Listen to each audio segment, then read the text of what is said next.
ये देखो, फिर से शुरू हो गई। मैं तो परेशान हो गई हूँ इस लड़की से। क्या हुआ माँ, क्यों इतना गुस्सा कर रही हो? गुस्सा न करूं तो क्या करूं? हाँ, कब से आवाज लगा रही हूँ, लेकिन इन मैडम को एक बार में सुनाई कहाँ देता है। ओहो माँ, आप ही देखो ना, मैंने कितना सुंदर डिजाइन बनाया, बस इसी में ध्यान लगा था मेरा, शायद इसीलिए आपकी आवाज सुनाई नहीं दी होगी। अच्छा बताओ क्या काम है, मैं ये बाद में पूरा कर लूंगी। कुछ काम नहीं, खाने की थाली कब से लगा कर रखी है, अब महारानी को फुर्सत मिल गई हो तो चलकर खा लो। अच्छा खाना खाना है, अब आप शुरू करो, मैं बस 2 मिनट में आऊं। हाँ हाँ पता है तेरे 2 मिनट। इतना कहकर हिना की माँ सुमित्रा गुस्से में वहां से चली गई और फिर खाने की मेज पर। अरे क्या हो गया, इतने गुस्से में क्यों हो भाग्यवान? अब आप ही समझा लीजिए अपनी लाडली को, मेरी तो एक नहीं सुनती। हाँ तो क्या हो गया, तुम पे ही तो गई है। आपको मजाक सूझ रहा है? यहाँ मेरा दिमाग खराब हो रहा है, सारा दिन बस मेहंदी के डिजाइन बनाती रहती है और कोई काम ही नहीं है इसे। इसका मतलब वो सच में तुम पर ही गई है। तुम्हें भी तो मेहंदी लगाने का बड़ा शौक था ना इस उम्र में। हाँ, पर मैं घर का सारा कामकाज निपटाने के बाद ये सब करती थी। अरे ये तो खाना पीना भी छोड़कर बैठी है। सुमित्रा अपने पति सुरेश से हिना की शिकायतें कर ही रही थी कि तभी हिना वहां आ गई। क्या बनाया माँ? खुशबू तो बड़ी अच्छी आ रही है। मिल गई तुझे फुर्सत? हाँ माँ, देखो ना मेरा आज का डिजाइन, पापा देखिए ना कैसा है। सच में डिजाइन तो वाकई बढ़िया बनाया है लाडो। ये लाडो बोल बोल कर आपने ही इसका दिमाग खराब करके रखा है। मेरी जान को कितना काम है पता है, ती जा रही है, मगर ये लड़की मेरी बिल्कुल मदद नहीं करती। ओहो, आज सिर्फ खरी खोटी ही सुनाओगी या कुछ खाना भी मिलेगा भाग्यवान? सुरेश की बात सुनकर सुमित्रा की हंसी निकल गई और उसे हंसता देख सभी लोग हंसने लगे।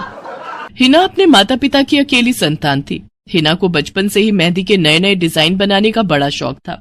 वो कागज पर रोज कुछ न कुछ नया बनाने की कोशिश करती और फिर उसे अपने या अपनी माँ के हाथों पर लगाती। हिना के कॉलेज की पढ़ाई भी अब पूरी हो गई थी, तो अब उसके लिए रिश्ते आने भी शुरू हो गए थे। अरे सुमित्रा कहाँ हो, जल्दी आओ। क्या हुआ जी? जरा इस फोटो को तो देखो, कैसा है लड़का? दिखने में तो बहुत ही बढ़िया है। हाँ, वो कानपुर वाले फूफा जी है ना, उन्होंने बताया इस लड़के के बारे में। अपनी हिना के लिए कैसा रहेगा? लड़का काम क्या करता है और परिवार में कौन कौन है? फूफा जी बता रहे थे कि कानपुर में इनका अपना कारखाना है, वहां ये अपना दोने पत्तल और डिस्पोजल वगैरह बनाते हैं। ये अच्छा पैसा कमा लेता है, फूफा जी की रिश्तेदारी में है। हाँ, पर उससे पहले ये फोटो एक बार हिना को तो दिखा दो, उसे लड़का पसंद आ जाए तभी बात आगे बढ़ानी चाहिए ना। अरे हाँ, ये भी सही कह रही हो। लाडो, ओ लाडो, अरे कहाँ है बिटिया? सुरेश ने फौरन जाकर कमल की फोटो हिना को दिखाई तो हिना को भी कमल पसंद आ गया। उधर कमल को भी हिना पहली ही नजर में भाग गई और इस तरह से कुछ ही दिनों में कमल और हिना की शादी खूब धूमधाम से हो गई। शादी के बाद कमल और हिना अपनी गृहस्थी में बहुत खुश थे। फिर एक शाम। ये क्या लिख रही हो हिना? लिख नहीं रही हूँ, मेहंदी का डिजाइन बना रही हूँ। अच्छा, पर कागज पर क्यों? प्रैक्टिस तो रोज ही करनी होती है ना, तो इसीलिए कागज पर डिजाइन बनाती हूँ। अच्छा, अब जरा दिखाओ तो सही। अरे वाह, ये डिजाइन क्या सच में तुमने बनाया है? हाँ अच्छा है ना, अब मैंने और भी बनाकर रखे हैं, रुकिए मैं भी लेकर आती हूँ। हिना ने अपने बनाए सारे डिजाइन्स कमल को दिखाए, जो कमल को बहुत पसंद आए और उसने हिना की खूब तारीफ की। सब कुछ अच्छा चल रहा था और ऐसे ही हंसी खुशी दिन बीत रहे थे। लेकिन फिर एक सुबह। हेलो, क्या हुआ राठी जी, इतनी सुबह सुबह फोन क्यों किया? सर आप जल्दी से आ जाइए, गजब हो गया, अपनी फैक्ट्री में आग लग गई है सर, सब कुछ जल गया सर, कुछ भी नहीं बचा सर, जल्दी आ जाइए आप। फोन पर अपने मैनेजर की बात सुनकर कमल के पैरों तले जमीन खिसक गई। फैक्ट्री पहुंचा तो देखा वाकई फैक्ट्री पूरी तरह से जल रही थी। तभी एक जलती हुई बड़ी सी लकड़ी कमल पर आ गिरी, जिसकी वजह से वो बुरी तरह झुलस गया। उसे फौरन अस्पताल पहुंचाया गया और यहाँ से सब कुछ बदल गया। फैक्ट्री के काम को बढ़ाने के लिए कमल ने हाल ही में कई सारी नई मशीनें लोन पर खरीदी थी। मशीनें तो नहीं बची, लेकिन लोन चुकाने के चक्कर में पहले कमल की गाड़ी बिकी और फिर घर। मजबूर होकर कमल और हिना किराए के मकान में रहने लगे थे। फिलहाल कमल की हालत ऐसी नहीं थी कि वो कोई और काम कर सके। ऐसे में हिना ने घर चलाने का जिम्मा उठाया और वो घर घर जाकर औरतों के हाथों पर मेहंदी लगाने लगी। हालांकि इस काम से उसे बहुत कम पैसे ही मिल पा रहे थे, लेकिन हिना फिर भी पूरी मेहनत कर रही थी। क्या से क्या हो गया ना हिना, मैं किसी काम का नहीं रहा, हम बर्बाद हो गए। मैंने कहा था तुम्हें रानी बनाकर रखूंगा, मगर मेरे रहते हुए भी तुम्हें कितना संघर्ष करना पड़ रहा है। ऐसा क्यों कह रहे हैं आप बिल्कुल चिंता मत कीजिए, देखना धीरे धीरे सब ठीक हो जाएगा। हिना चाहती थी कि वो अपना एक पार्लर खोले, लेकिन फिलहाल ये मुमकिन नहीं था। मेहंदी लगाने का काम भी सीजन पर ही मिल पाता था, तो अब दिक्कत खाने पीने की भी होने लगी। ऐसे में हिना ने एक सेठ के घर मेड का काम करना शुरू कर दिया। और फिर एक दिन, सुन, तुझे कोई मेहंदी वाली पता है क्या? क्यों मैडम? अरे वो तीज आ रही है ना, तो मेहंदी लगवानी थी। आहा, बाहर इतनी गर्मी है, अब ऐसे में कौन बाहर जाए, तो घर पर ही आकर कोई लगा दे तो बढ़िया रहेगा। अब हाँ मैडम, मैं बहुत अच्छी मेहंदी लगाती हूँ, आप मुझसे लगवा लो। ना ना ना, अगर खराब कर दी तो? तीज की पार्टी है मेरे यहाँ, मेहंदी तो बढ़िया ही लगवानी है मुझे। मैडम आप बिल्कुल चिंता मत कीजिए, और रुकिए, मैं अभी आपको कागज पर मेहंदी का डिजाइन बनाकर दिखाती हूँ, फिर आगे आप ही तय करना। इतना कहकर हिना ने फौरन एक कागज लिया और कुछ ही देर में उस पर एक बहुत ही सुंदर मेहंदी का डिजाइन बना दिया। और फिर, अरे वाह, ये तो सच में बहुत सुंदर है, बिल्कुल नया और बहुत ही खूबसूरत डिजाइन है। अब तो ये डिजाइन मेरे हाथ पर भी सेम टू सेम लगा देगी ना? हाँ मैडम, आप मुझ पर विश्वास कीजिए, मैं बचपन से ये करती आई हूँ। उस दिन हिना ने पूरे मन से अपनी मालकिन के दोनों हाथों पर मेहंदी लगाई। हिना ने जो डिजाइन बनाया था वो एकदम नया था और सुंदर भी। फिर अगले दिन, नमस्ते साहब, वो आपको कुछ? हाँ, मैं तुम्हारा ही इंतजार कर रहा था। ये कल शिवानी के हाथों पर तुम ही ने मेहंदी लगाई थी ना? जी साहब, मैंने ही लगाई थी। अब कोई गलती हो गई क्या मुझसे? नहीं, ऐसी कोई बात नहीं है, बस ये जानना था तुमसे कि मेहंदी का वो डिजाइन कहाँ से देखकर लगाया तुमने? कहीं से नहीं साहब, वो तो मैंने खुद से सोचा था, मैं कभी कहीं से देखकर डिजाइन नहीं बनाती। अच्छा, अगर ऐसा है तो जरा ये कागज और जरा इस पर एक मोर की थीम पर बेस्ड एक डिजाइन बनाकर दिखाओ, पर याद रहे डिजाइन बिल्कुल नया होना चाहिए। जी साहब, बस 2 मिनट दीजिए। हिना ने बस कुछ मिनटों के अंदर वो करके दिखा दिया, जिसे देखकर उसका मालिक साहिल मल्होत्रा हैरान रह गया। वाह, सच में कमाल है ये तो।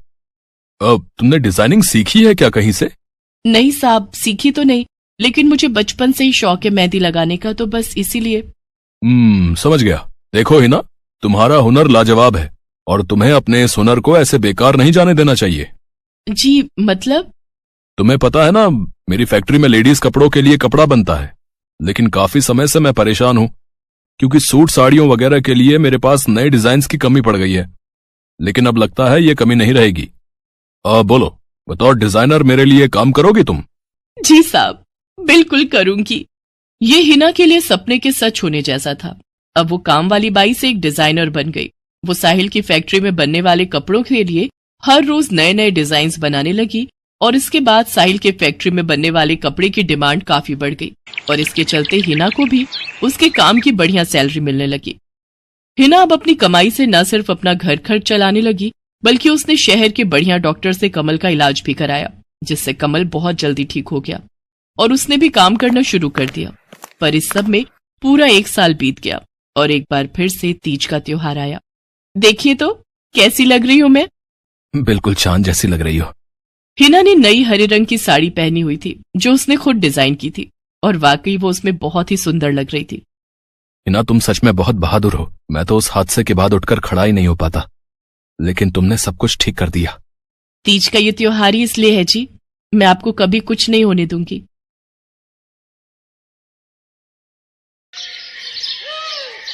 मीरा, ओ मीरा, चल तो जल्दी से आटा गूंथ दे, मैं फटाफट रोटियां सेक दूंगी। नहीं माँ, मैं नहीं गूंथ पाऊंगी, मैंने मेहंदी लगा ली है हाथ पर। क्या? सुबह सुबह तू फिर मेहंदी लगाकर बैठ गई? बड़ी मक्कार है सच में, काम में मदद ना करनी पड़े इसलिए जब देखो मेहंदी लगाकर बैठ जाती है। चल जल्दी से हाथ धोकर आ मेरे पास, मुझे काम पर जाने के लिए देर हो रही है। माँ बस आज कर लो ना, देखो ना मैंने कितनी मेहनत से कितना सुंदर डिजाइन बनाया है। लेकिन जैसे ही उसकी नजर मीरा के हाथों पर पड़ती है, उसका गुस्सा पल भर में गायब हो जाता है। वो मीरा से कहती है, अरे वाह मीरा, तूने तो बड़ी सुंदर मेहंदी लगाई है। हाँ माँ, वो शांति दीदी ने मुझे एक किताब दी थी कल, उसमें बड़े सुंदर सुंदर डिजाइन बने हैं, बस उसी में से देखकर लगाई है मैंने। सुंदर है ना? हाँ बहुत सुंदर है। अरे लेकिन मुझे तो ओफो, फिर लगा लिया ना तूने बातों में। पहले से ही देर हो रही है, ऊपर से तू भी मेहंदी लगाकर महारानी जैसे बैठ गई है। माँ, तुम इतना परेशान क्यों होती हो? 1-2 घंटे में जब मेरी मेहंदी सूख जाएगी तो मैं घर के सारे काम कर दूंगी। मीरा की बात मानकर कावेरी काम पर चली जाती है। वो एक बड़ी सोसाइटी के घरों में काम करती थी और इसी काम से कावेरी और मीरा का गुजारा चलता था। कावेरी के पति की कई साल पहले एक सड़क हादसे में मौत हो गई थी। तब से कावेरी पर ही सारी जिम्मेदारी थी। मीरा भी घर के कामों में उसका पूरा हाथ बटाती थी। मीरा को मेहंदी लगाना बहुत पसंद था। उसने अपने घर के पीछे मेहंदी के कई सारे पौधे लगा रखे थे, जिनका वो बहुत ख्याल रखती थी। वो अपने हाथों से मेहंदी के पत्तों को पीसकर अपने हाथों में लगाने के लिए तैयार करती थी। फिर एक दिन, मीरा, हमें इस जगह पर थोड़ी मोड़ी खेती कर लेनी चाहिए। ये मेहंदी के पौधों से कुछ कमाई थोड़ी ही हो रही है, खेती कर लेंगे तो कुछ पैसे ही बन जाएंगे। नहीं माँ, मेरे मेहंदी के पौधों को हाथ भी मत लगाना। बाजार से मेहंदी खरीदने के तो पैसे हैं नहीं हमारे पास, अब इन्हें तो रहने दो। ये कहते हुए मीरा की आंखों में आंसू थे। कावेरी उसके सिर पर हाथ रखते हुए कहती है, मीरा, मैं जानती हूँ तुझे मेहंदी लगाना बहुत अच्छा लगता है, लेकिन बेटा अपनी हालत तो तुझे पता ही है ना, मैं कितनी मुश्किल से। माँ, सब समझती हूँ मैं, जाओ कर लो जो करना है। इतना कहकर मीरा रोते हुए वहाँ से चली जाती है। कावेरी को उसके लिए बुरा लग रहा था। वो मीरा की मेहंदी के पौधों को कुछ नहीं करती। ऐसे ही कई दिन गुजर जाते हैं। ज्यादा काम करने की वजह से कावेरी की तबीयत खराब रहने लगी। वो बहुत जल्दी जल्दी बीमार पड़ने लगी। तो मीरा ने उससे कहा, माँ, तुम रहने दो, तुम्हें बुखार है, रात भर सोई नहीं हो, मैं चली जाती हूँ काम पर। नहीं मीरा, तू कैसे? ना, नहीं, मैं ठीक हूँ, मैं जाती हूँ। कावेरी जैसे ही उठकर चलने की कोशिश करती है, अचानक उसे चक्कर आ जाता है। मीरा उसे सहारा देकर बिस्तर पर लिटा देती है और उससे कहती है, बस माँ, अब तुम आराम करोगी और काम पर अब से मैं जाऊंगी। कावेरी घर पर रहकर आराम तो कर रही थी, लेकिन वास्तव में उसे अच्छे इलाज की भी जरूरत थी, जिसके लिए पैसे थे नहीं। दूसरी तरफ अब हर रोज मीरा काम पर जाती और लौटकर घर के भी सारे काम उसे ही करने पड़ते थे। इस सब में उसे मेहंदी लगाने का बिल्कुल भी वक्त नहीं मिल पाता था। मीरा, कितने दिन हो गए तूने मेहंदी नहीं लगाई? हाँ माँ, बस मन नहीं कर रहा। अच्छा, मेहंदी लगाने का तेरा मन नहीं? मैं सब जानती हूँ। मैंने बिस्तर पकड़ लिया है और मेरी फूल सी बच्ची पर सारे काम पड़ गए हैं। अब बस बहुत हो गया आराम। मीरा, जा, तू जाकर मेहंदी लगा ले, आज मैं जाऊंगी काम पर। नहीं माँ, तुम कहीं नहीं जाओगी, मैं कर लूंगी सब। और मैं सच बोल रही हूँ, मैं बड़ी हो गई हूँ, ये मेहंदी का मुझे शौक नहीं। इतना कहकर मीरा काम पर जाने के लिए घर से निकल जाती है। कावेरी की आंखों में आंसू आ जाते हैं। मीरा सोसाइटी के कई घरों में काम करती थी। उन्हीं में से एक घर आरती का भी था। उसके घर पर तीज का त्योहार बड़े धूमधाम से मनाया जाता था। तीज की तैयारियों में मीरा भी मदद कर रही थी। इसी बीच, अरे ऐसे कैसे? मैंने सारे रिश्तेदारों को बुला लिया है, मेरी सारी फ्रेंड्स भी आने वाली हैं। मैं क्या कहूँगी उन्हें? फोन पर काफी देर बहस करने के बाद आरती फोन रख देती है। उन्हें उदास देखकर मीरा उससे पूछती है, क्या हुआ मैडम जी, आप कुछ परेशान लग रहे हो? हाँ मीरा, बड़ी मुसीबत हो गई। कल तीज का फंक्शन है, मैंने सबको मेहंदी लगवाने के लिए यहीं बुला लिया है और आखिरी मौके पर ये पार्लर वाली धोखा दे गई। कह रही है कल नहीं आ पाएगी। अब क्या होगा? इतनी जल्दी कौन तैयार होगा सबको मेहंदी लगाने के लिए? मैडम जी, वैसे मैं भी ठीक ठाक मेहंदी लगा लेती हूँ। अरे हाँ, कावेरी ने मुझे बताया तो था एक बार कि तुझे मेहंदी लगाने का बहुत शौक है। वैसे मुझे तो कोई परेशानी नहीं है, तू देख ले बेटा, बहुत सारे हाथ लगाने होंगे और मेहंदी बढ़िया लगनी चाहिए सबके। आप बिल्कुल चिंता मत करिए मैडम जी, मैं सब अच्छे से करूँगी। बहुत दिनों बाद मीरा के चेहरे पर खुशी थी। उसने घर पहुंचते ही मेहंदी के खूब सारे पत्ते तोड़कर पत्थर पर पीसना शुरू कर दिया। ये देखकर कावेरी ने मीरा से कहा, अरे मीरा, शाम हो गई है, अब मेहंदी मत लगा, मौसम भी ठंडा है बेटा।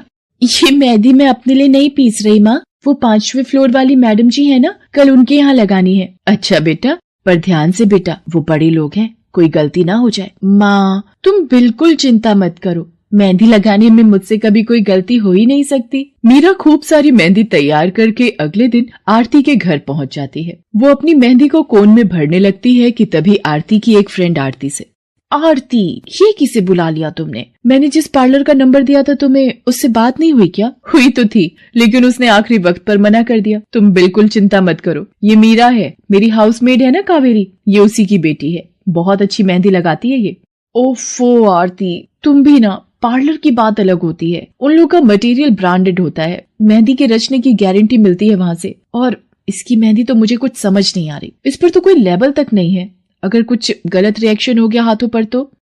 आप बिल्कुल चिंता मत कीजिए मैडम जी, ये मेहंदी मैंने खुद पीस कर तैयार की है। मेरे पास बहुत सारे मेहंदी के पौधे हैं, इसमें कुछ भी ऐसा नहीं है जो आपके हाथों को नुकसान दे। ना भाई ना, सॉरी आरती, बट मैं अपने हाथों को लेकर कोई रिस्क नहीं ले सकती। तुम सब लगवाओ, मैं तो पार्लर जाकर ही लगवाऊंगी। इतना कहकर आरती की दोस्त शालिनी वहां से चली जाती है। आरती मीरा को इशारा देकर काम शुरू करने को कहती है। अरे वाह, मानना पड़ेगा, इस बच्ची ने कमाल की मेहंदी लगाई है। मुझे तो नहीं लगता कि इस मेहंदी का वैसा रंग आएगा जैसा पार्लर वाली मेहंदी का आता है। अब बस भी करो शालिनी, मेहंदी कैसी रचेगी ये कल तक पता चल ही जाएगा ना। बच्ची है वो, उसे इस तरह डराओ तो मत। अरे मुझे क्या, मेरे हाथ कौन सा खराब होने वाले हैं, तुम ही लोग लगवाओ और तुम ही भुगतना। शालिनी गुस्से में वहां से चली जाती है। उसे पूरा यकीन था कि मीरा की मेहंदी रचेगी नहीं, साथ ही हाथों पर उसका गलत रिएक्शन भी हो सकता है, लेकिन जो हुआ वो इससे बिल्कुल अलग था। अगले दिन मीरा के घर पर। अरे मैडम जी, आप यहाँ? आपने तो आज काम पर आने के लिए मना किया था ना, मैं इसीलिए नहीं आई। हाँ, कल तुम कितना थक गई थी, इसीलिए मैंने आने को मना किया। मैं यहाँ तुम्हें काम पर बुलाने नहीं बल्कि किसी और काम से आई हूँ। अंदर नहीं बुलाओगी? अरे माफ कीजिएगा मैडम जी, आइए अंदर आइए। आरती को देखकर कावेरी भी बिस्तर से उठकर खड़ी हो जाती है। आरती के साथ उसकी दोस्त शालिनी भी थी। मीरा उन दोनों को पानी देते हुए कहती है, ये लीजिए मैडम जी, मेहंदी तो ठीक से रची ना मैडम जी? ये तुम्हें मैं नहीं, शालिनी बताएगी। फिर शालिनी अपने हाथ मीरा की तरफ बढ़ा देती है। उसके हाथों पर कई जगह छाले पड़े हुए थे। ये देखकर मीरा उससे कहती है, अरे ये क्या हुआ मैडम जी? मैंने तुमसे मेहंदी नहीं लगवाई, उल्टा तुम्हारा अपमान करती रही,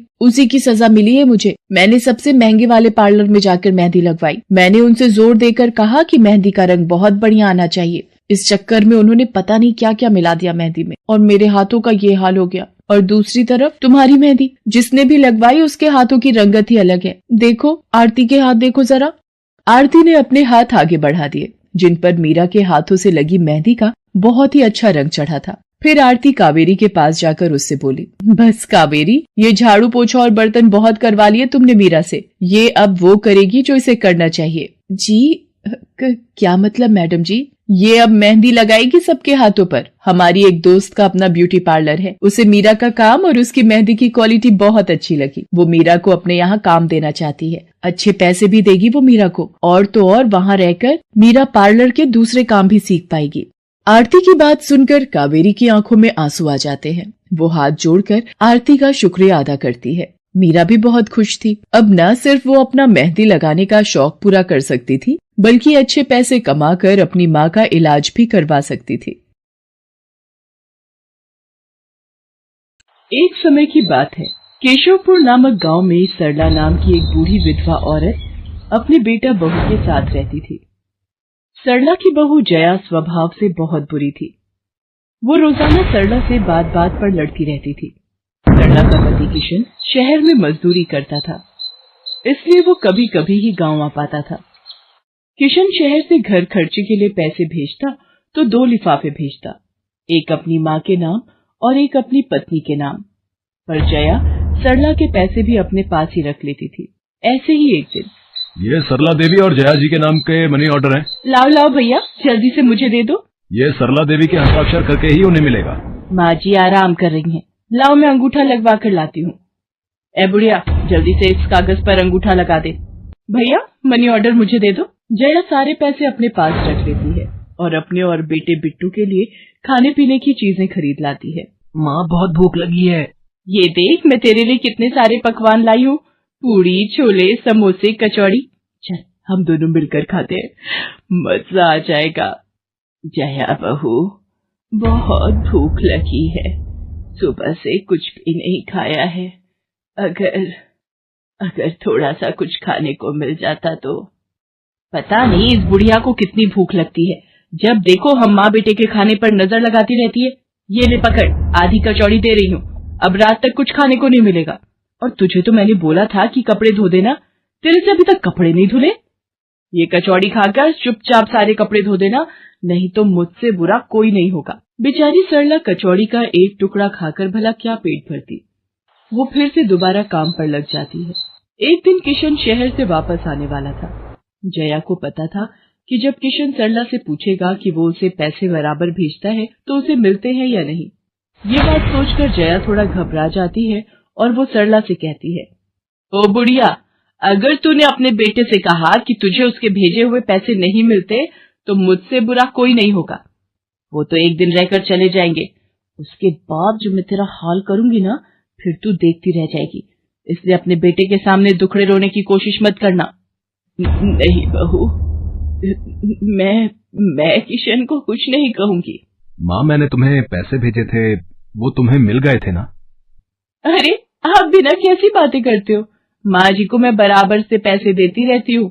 माँ जी, ये लो गरम गरम पनीर के पकौड़े, आप भी खाओ। किशन 2 दिन रहकर शहर वापस चला जाता है। जया फिर से अपने रूप में आ जाती है। दिन भर सरला काम करके एक दिन चक्की से आटा पिसवा कर लौट रही थी कि अचानक उसे चक्कर आ जाते हैं। रिक्शा में जाती एक लड़की देख लेती है। भैया, इन्हें उठाने में मेरी मदद करो, बेचारी पता नहीं कौन है। सुमन, ये तेरे साथ कौन है? ये रास्ते में बेहोश हो गई थी, मैं इन्हें घर ले आई, लगता है इन्हें होश आ गया है। अब कैसा लग रहा है आपको? मैं ठीक हूँ बेटी, तुम्हारा बहुत बहुत शुक्रिया बेटी। माँ जी, आप इतनी भारी आटे की बोरी अकेले ही उठा कर ले जा रही थी, आपके बच्चे या कोई? सरला की आंखों में आंसू आ जाते हैं, वो रो पड़ती है। माँ जी, कोई परेशानी है तो आप हमसे कह सकते हो, मुझे लग रहा है आप बहुत परेशानी में हो। क्या करूं बेटी, मैं इस जीवन से हार गई हूँ। सरला के दुख का घड़ा फूट जाता है और वो सारा दुख सुमन और बाकी लड़कियों को बताती है। अब इस संसार में जीने की कोई इच्छा नहीं है मेरी। माँ जी, ऐसा मत सोचिए, आप जीवन से यूं निराश मत होइए। अब आप अपनी बहू के पास वापस मत जाना, आप यहाँ हमारे साथ रहो। बेटी, तुम बहुत अच्छी हो, भगवान तुम्हारा भला करे। तुम लोग यहाँ गांव में रहती हो क्या? जी माँ जी, हम मेहंदी वाली हैं। हम लोग मेहंदी लगाने का काम करती हैं और आसपास के गांव और शहरों में मेहंदी लगाने जाती हैं। क्या मैं भी ये काम सीख सकती हूँ? क्यों नहीं, बिल्कुल, और ये तो बहुत अच्छी बात है। हमारे ग्रुप में आप भी जुड़ जाओगे, मैं आपको मेहंदी लगाना सिखाऊंगी। सरला अब उन लड़कियों के साथ ही रहने लगी और कुछ ही समय में वो बहुत अच्छी मेहंदी लगाना सीख गई। इधर जया सरला के कुछ दिन तक वापस न आने से घबरा जाती है। ये बुढ़िया इतने दिनों से कहाँ गायब है, मुझे तो कोई खोज खबर नहीं है। बिट्टू के बापू ने हम सबको अचानक शहर बुलाया है, वहां जाकर अब यही बोलना पड़ेगा कि बुढ़िया की तबीयत खराब थी इसलिए नहीं ला सकी। जया बिट्टू को लेकर किशन के पास शहर पहुंचती है। क्या हुआ जया, माँ तुम्हारे साथ नहीं आई? वो माँ जी की तबीयत कुछ ठीक नहीं थी, इसलिए मैंने उन्हें बोला कि वो गांव में ही रहें। बेकार में सफर करती तो उनकी तबीयत और खराब हो जाती। पर तुमने मुझे अचानक क्यों शहर क्यों बुला लिया? अरे वो हमारे सेठ जी की लड़की की शादी है, इसलिए उन्होंने बोला कि कोई ऊपर के कामों के लिए मिल जाए। मैंने सोचा तुम्हें बुला लेता हूँ, और माँ भी थोड़े दिन के लिए मेरे पास रह लेगी। चलो कोई नहीं, मैं तुम्हें मालकिन से मिलवा देता हूँ। देखो किशन, शाम को मेहंदी का समारोह है तो काम अच्छे से निपटाने हैं। जितने भी मेहमान आएंगे उनके स्वागत में कोई कमी ना होने पाए। आप चिंता मत करो मालकिन, सब हो जाएगा। ये मेरी पत्नी है, मैंने इसे गांव से बुला लिया है, ये सब संभाल लेगी। जया मेहंदी समारोह की तैयारियों में काम करवाने लगती है। सब मेहमान आने लगते हैं। रिचा, मेहंदी वाली अभी तक नहीं आई, कितने बजे का टाइम दिया था? मम्मी, मेरी उनसे बात हो गई है, बस कुछ ही देर में आती होंगी। लो वो आ गई। माँ जी, ये यहाँ कैसे? मेहंदी वाली लड़कियों के साथ? माँ यहाँ? जया, तुम तो कह रही थी कि माँ बीमार है और गांव में है, पर माँ मेहंदी वाली लड़कियों के साथ क्या कर रही है? मुझे कुछ समझ नहीं आ रहा। मैं माँ के पास जा रहा हूँ। माँ, तुम यहाँ इन सबके साथ? किशन बेटा, आप मेरे साथ इधर आइए, मैं आपको सब बताती हूँ। ये लड़की इनको सब कुछ बता देगी। शायद आप नहीं जानते हैं, आपकी पत्नी ने आपकी माँ पर बहुत जुल्म किए हैं, इसीलिए ये बेचारी अपना घर छोड़कर हमारे साथ रहने को मजबूर थी। सुमन किशन को सारी सच्चाई बताती है। सरला की आंखों में आंसू आ जाते। किशन सबके साथ जब घर आ जाता है। जया, तुम्हें शर्म आनी चाहिए, तुमने मेरी माँ के साथ इतना बुरा व्यवहार किया। तुम्हारी वजह से मेरी माँ दर दर भटक रही है। अब तुम मेरे साथ एक पल भी नहीं रहोगी। बिट्टू को मैं पाल लूंगा। अभी के अभी अपने मायके निकल जाओ। ऐसा मत कहो, मैं आप लोगों के बिना कैसे रहूंगी। मुझे माफ कर दो, मुझे माफ कर दो, मेरे से गलती हो गई। माँ जी, मुझे माफ कर दो। किशन बेटा, मैं किसी से भी नाराज नहीं हूँ। जया बहू को माफ कर दे। गलती इंसान से ही होती है बेटा। मैंने जया बहू को माफ कर दिया। किशन जी, आप चिंता मत कीजिए, आपकी माँ जी अब हमारे साथ ही काम करेंगी। उस दिन के बाद जया ने अपना व्यवहार बदल लिया। सरला ने मेहंदी लगाना नहीं छोड़ा। वो अपनी मेहंदी लगाने के काम को करती रही।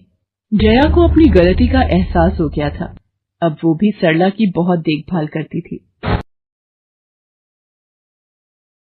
संध्या की बुआ, जो कि दिल्ली में रहती थी, वो उसके लिए एक अच्छे घर का रिश्ता लेकर आई थी। देखो भैया, मेरी इतनी जान पहचान तो नहीं है लड़के वालों से, पर इतना जानती हूँ, अड़ोस पड़ोस में कहीं पूछोगे तो लोग अच्छा घर ही बताएंगे। ठीक है सुमन, अगर तुम कहती हो तो लड़के वालों को एक बार बुला लेते हैं। अब संध्या भी लड़के को देख लेगी। संध्या की बुआ लड़के वालों से अपने तरीके से बात कर लेती है और कुछ दिनों बाद संध्या की शादी विपुल नाम के लड़के से हो जाती है। पता नहीं इस काम वाली को छुट्टी लेकर गांव अभी जाना था। उसे पता था शादी वाला घर है, नई नवेली दुल्हन आएगी तो घर में 100 काम होंगे, फिर भी बिना बताए गांव निकल गई। अब मैं दूसरी काम वाली इतनी जल्दी कहाँ से ढूंढूंगी। राजेश्वरी, एक प्याली चाय दे दो तो बड़ी मेहरबानी होगी। सुबह से एक प्याली चाय भी नहीं मिली है। तुम्हें तो जब देखो चाय पीने की पड़ी रहती है। पता भी है एक बर्तन नहीं है धुला हुआ जिसमें तुम्हारी चाय बना दूं। ढेरों बर्तन रसोई में पड़े हैं झूठे। माँ, मैं कॉलेज जा रही हूँ, तुम मुझे ये मत कहना कि मैं छुट्टी कर लूं और तुम्हारे साथ घर का काम करवाऊं। मेरा आज बहुत बड़ा प्रोजेक्ट सबमिट होना है, इसलिए मैं तो कोई काम नहीं कर सकती। ये लो, अब इसे भी अभी कॉलेज जाना था। अब मैं क्या करूं, कुछ समझ नहीं आ रहा। संध्या की सास राजेश्वरी अभी काम वाली को लेकर परेशान हो ही रही थी। तभी संध्या राजेश्वरी की सारी बातें सुन लेती है और रसोई में जाकर बर्तन धोने लगती है। अरे संध्या बहू, तुम ये रसोई में क्या कर रही हो? हटो हटो हटो, ये झूठे बर्तन तुमसे थोड़ी करवाऊंगी। अभी तुम्हारे हाथों की मेहंदी भी नहीं उतरी। माँ जी, आप परेशान मत हो, मैं थोड़ी देर में ही सारा काम निपटा दूंगी। आप अकेले इतना काम नहीं कर पाओगे। ठीक है, अगर तुम कहती हो तो मैं कोई और काम कर लेती हूँ। माँ, पड़ोस में किसी से पता करो, शायद कोई और काम वाली मिल जाए। मैंने पूछा था, पर अभी किसी भी काम वाली के पास समय नहीं है। पुलकित काम पर चला जाता है। संध्या सारे घर का काम करती है। अब तो रोजाना ही ऐसा होने लगा। काम वाली तो थी नहीं। संध्या की ननद पूजा सुबह होते ही कॉलेज निकल जाती और सास पैरों में दर्द के बहाने बिस्तर पर आराम करती। संध्या तो मानो घर के कामों में ही उलझ गई। एक शाम, माँ, तुम बिल्कुल सही बहू ढूंढ कर लाई हो। बेचारी गरीब घर की है, इसलिए चुपचाप संस्कारी बहू की तरह घर के काम कर लेती है। अगर कोई पैसे वाले घर की लड़की बहू बनाकर ले आती तो वो पूरे घर को अपने इशारों पर नचाती और तुम और मैं बस बर्तन घिसते रह जाते। तभी तो मैंने इसकी बुआ को शादी के लिए हाँ कह दिया था। मुझे पता है ये गरीब घर की लड़कियां बड़ी सीधी सादी बहुएं साबित होती हैं। अब काम वाली गांव भाग गई। सोच ये ना होती तो कौन काम करता। राजेश्वरी, तुम दोनों माँ बेटी को तो संध्या बहू का शुक्रगुजार होना चाहिए। बेचारी ने आते से ही पूरा घर संभाल लिया। ऐसे ही दिन बीत रहे थे। संध्या सभी घर वालों की देखभाल का पूरा ध्यान रखती थी। एक दिन, क्या हुआ पुलकित बेटा, तुम इतने परेशान क्यों हो? और आज तुम ऑफिस भी नहीं गए? पापा, मेरी नौकरी छूट गई है। कंपनी घाटे में चल रही थी, इसलिए उन्होंने मेरे जैसे बहुत से वर्कर्स को अचानक निकाल दिया। दिमाग खराब हो रहा है, गाड़ी की किश्त भरनी है, घर का लोन भी पूरा नहीं हुआ है। घर का खर्चा अब सब कुछ कैसे होगा, कुछ समझ में नहीं आ रहा है। पुलकित बेटा, चिंता मत कर, अब कोई ना कोई रास्ता निकल आएगा। ज्यादा होगा तो कुछ दिनों के लिए मैं कोई काम कर लूंगा। पापा, मेरे होते हुए आप काम नहीं करोगे, मैं कुछ सोचता हूँ। पुलकित दूसरी नौकरी को लेकर परेशान था। उसे कोई काम नहीं मिल रहा था। घर में पैसों की तंगी भी शुरू हो गई। पुलकित ने अपनी गाड़ी बेच दी। घर के लोन को लेकर वो परेशान था। 15,000 रुपए की किश्त उसे भरनी थी। तभी, भैया, मेरे कॉलेज की फीस इस बार बहुत लेट हो गई है। मेरा आखिरी साल है। अगले महीने की 5 तारीख तक 12,000 रुपए फीस के भरने हैं। मैं कुछ इंतजाम करता हूँ। ऐसे खाली हाथ पर हाथ रखकर मैं नहीं बैठ सकती। मुझे कुछ सोचना होगा। पता नहीं, हो सकता है किरण ने बात कर ली होगी। पूछती हूँ। हेलो किरण, मैं संध्या बोल रही हूँ। तूने बात की फिर? पार्लर में जगह खाली है क्या? हाँ, मैंने बात कर ली है। 12,000 रुपए महीना देंगी रविता मैम। बोल, तू हाँ बोलती है तो मैं बात कर लेती हूँ। ठीक है, तू हाँ बोल दे, कम से कम कुछ तो पैसे आ जाएंगे। संध्या पुलकित से पार्लर में मेहंदी लगाने की नौकरी की बात करती है। पहले तो वो मना करता है, पर संध्या उसे समझाती है। पुलकित, मैं जानती हूँ आप परेशानी के दौर से गुजर रहे हो। मैंने आपसे शादी के बाद हर सुख दुख में साथ निभाने का वादा किया था और आप परेशान मत हो, मैं घर और बाहर दोनों का काम एक साथ संभाल लूंगी। ठीक है संध्या, तुम कल से पार्लर में नौकरी के लिए जा सकती हो।